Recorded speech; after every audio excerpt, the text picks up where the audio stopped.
अब बढ़ते हैं तीसरे मुद्दे पर। राहुल गांधी कर्नाटक में चुनाव प्रचार के लिए पहुंचे हुए थे और वहां उन्होंने बहुत सारी बातें कह दी हैं। उन्होंने कहा है कि साहब 2024 में हम सत्ता में अगर आते हैं तो जीएसटी को बदल देंगे।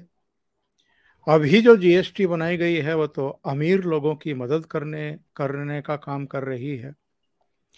इसके अलावा उन्होंने कहा है कि अग्निवीर भर्ती योजना को बंद कर देंगे हम। तीसरा, जम्मू कश्मीर राज्य का दर्जा बहाल करने के लिए पूरे ताकत लगा देंगे, पूरी जोर लगा देंगे। ओल्ड पेंशन स्कीम को ले आएंगे। ये जो घोषणाएं ये कर रहे हैं ये कितनी व्यावहारिक हैं।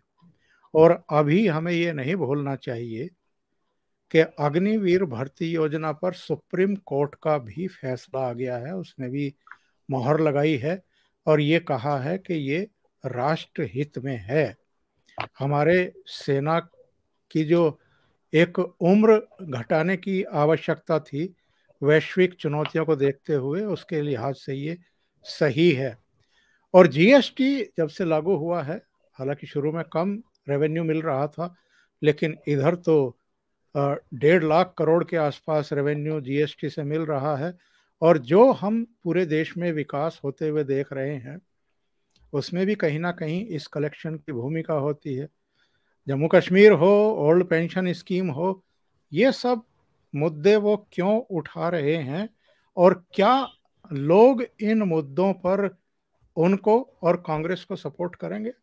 देखिए, दुख की बात यही है कि राहुल गांधी साहब जिन मुद्दों को उठा रहे हैं उनका कोई औचित्य है नहीं, क्योंकि आप सिर्फ ये कह रहे हैं कि हम ये बदल देंगे, वो बदल देंगे। तो इसका मतलब ये है कि पिछले 10 साल में जो भी डेवलपमेंट के या जो भी प्रोग्रेस हुआ वो सारा काम अनवाइंड किया जाएगा। जीएसटी को वापस, तो मतलब एक नया सिस्टम लेके आएंगे जिसमें दोबारा सारी चेंजेस होंगे। देश की जनता ने 370 हटा, उसके लिए जिस तरह से अमेंडमेंट किए गए कॉन्स्टिट्यूशन में, उसको बदलाव किया गया, उसको वो वापस करने की कोशिश करेंगे। तो कहने का मतलब अग्निवीर को वापस करेंगे। प्रॉब्लम क्या है कि राहुल गांधी साहब अल्टरनेट नहीं दे रहे। सिर्फ आप ये कह रहे हैं कि मैं ये बदल दूंगा, वो बदल दूंगा, लेकिन बदले में आप लाएंगे क्या, ये भी तो बता दो ना, ताकि हम कंपेयर कर लें कि जो आप कह रहे हो उसका जो अल्टरनेट आप देने वाले वो बेहतर है। अल्टरनेट आप बता नहीं रहे। ये मैं हटा दूंगा, वो हटा दूंगा, कुछ तो होगा फिर उसकी जगह। तो क्या सारे सिस्टम पुराने वाले चलेंगे? अगर सारे सिस्टम पुराने वाले अच्छे होते तो फिर बदलाव की जरूरत क्या थी? और अगर आपको ये लगता है कि ये सारे के सारे सुझाव या बदलाव जो भी इस देश में हुए वो सिर्फ एक आदमी नरेंद्र मोदी ने किए हैं, उन्होंने ना डिफेंस मंत्रालय से ऑफिसरों से कंसल्ट किया, ना फाइनेंस मिनिस्ट्री से किया, ना ऑपरेशनल जो फील्ड में जर्नल्स हैं, कर्नल्स हैं, उनसे किया, मतलब सारा काम एक ही आदमी ने अपने दिमाग से किया। तो अगर आपको ये लगता है कि ये सारे काम किए और उसको सुप्रीम कोर्ट ने भी एंडोर्स कर दिया, देश की जनता ने भी एंडोर्स कर दिया, जीएसटी आने के बाद दोबारा उनको सत्ता मिल गई, तो then you should declare mister Modi as genius.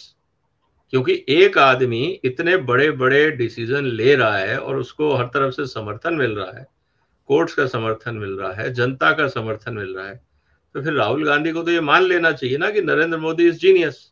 लेकिन अगर आप मोदी साहब को जीनियस नहीं मानते तो फिर आपको ये मानना चाहिए कि जो उनके एडवाइजर्स हैं वो जीनियस है, क्योंकि ये प्रक्रिया अपने आप तो आई नहीं, ये तो कांग्रेस के मैनिफेस्टो में भी नहीं लिखे हुए थे। तो आप ये भी नहीं कह सकते कि हमारा कॉन्सेप्ट चुरा लिया। तो या तो मोदी साहब जीनियस हैं या उनके एडवाइजर्स जीनियस हैं।